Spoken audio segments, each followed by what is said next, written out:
Good evening, I'm Sonia Kaliselvam and this is KiniNews. Teresa Kok has made it clear that she will not share the same stage with Dr Muhamad Akmal Saleh in the campaign for the Mahkota polls. She believes this decision is in the best interest of the unity government's election campaign. DAP vice-chairperson Teresa Kok said she will not share the same stage with Umno Youth chief Dr Muhamad Akmal Saleh to campaign in the Mahkota by-election in Johor. She told Malaysia Kini that it is common knowledge that her lawyer has issued a letter of demand as a prelude to a potential lawsuit against Akmal, and his legal counsel has been in touch with hers regarding the matter. Given the circumstances, Teresa said her lawyer had advised her against sharing the stage with Akmal, as it could potentially complicate her case. Teresa added that she believes this decision is in the best interest of the unity government's election campaign. She was commenting on a proposal to bring the two politicians together during the campaign for the September 28 polls. Yesterday, Sinar Harian quoted Johor DAP Vice Chairperson Teo Ni Ching as stating that it is up to the election director to determine what is best. Teo said she was not certain if Teresa will join the campaign or not. On September 11, Teresa sent a legal notice to Akmal seeking 25 million ringgit in damages over his remarks about her on the halal certification issue. Meanwhile, Ahmad Fadhli Shaari has shared his views on the topic. Fadhli interpreted Teresa's action as a total rejection of AMNO. Past Information Chief Ahmad Fadhli Shaari has commented on the rift between DAP Vice Chairperson Teresa Kok and UMNO Youth Chief Dr Muhamad Akmal Saleh.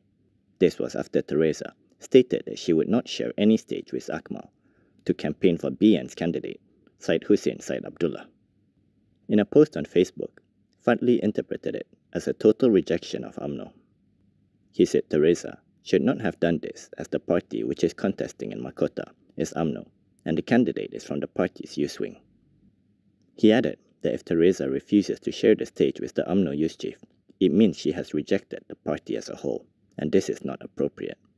Fadhli said he is certain UMNO Youth would not allow this person to declare war against their boss unless Akmal's stand does not have support from within the party itself. Fadhli also apologized for sharing his views on the topic, but pointed out that it had been reported in the media. He said if they didn't want the public to offer their views, they should have discussed it in meetings quietly, if there was any. P Zakashi has challenged PN to try to coax any parties in the coalition government to pull the plug if it is true that the government is divided. Muhammad P Zakashi has responded to Bersatu Information Chief Razali Idris on his challenge for Prime Minister Anwar Ibrahim to call for fresh polls to test his mandate. In a post on Facebook, he said there was no need for Razali to challenge the PM to dissolve Parliament. He said this is as the election just ended and the people have made their choice. He added there would be a waste of time and money as well as be an inconvenience to the people. He pointed out that Anwar had asked them to file a no-confidence motion against him during the next Parliament sitting as PN continues to harp on having the numbers. He added that PN only has one option, which was to use the backdoor approach. With this, he challenged PN to coax any of the parties in the coalition government to pull the plug if it is true that the government is divided.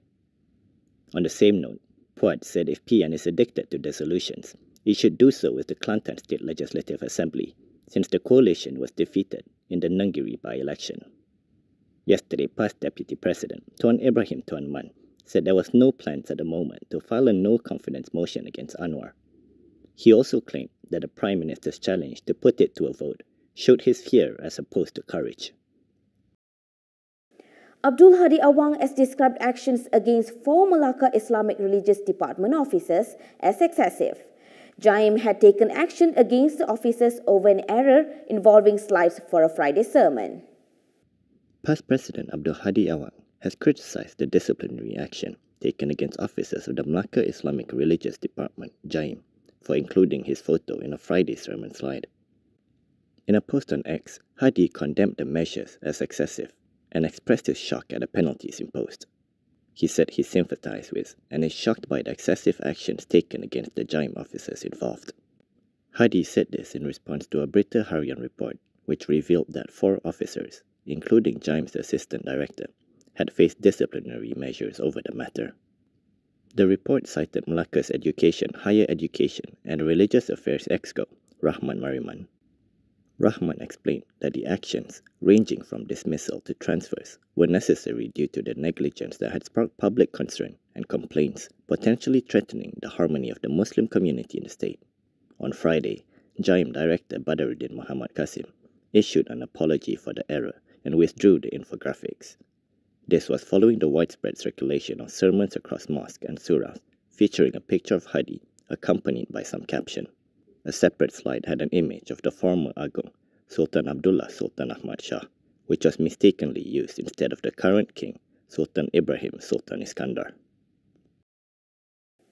PKR has responded to a past youth leader over their comments on Prime Minister Anwar Ibrahim. A PKR youth leader said the comments show the shallow politics being played up by the party. PKR Youth has hit out at past Youth Deputy Chief Muhammad Hafiz Sabri. This was for calling Prime Minister Anwar Ibrahim an honourable prisoner. In a statement, PKR Youth's Religious Understanding and Strengthening Bureau leader, Ashraf Hadi, said the comment shows the shallow politics played up by the Islamist party for the sake of political survival.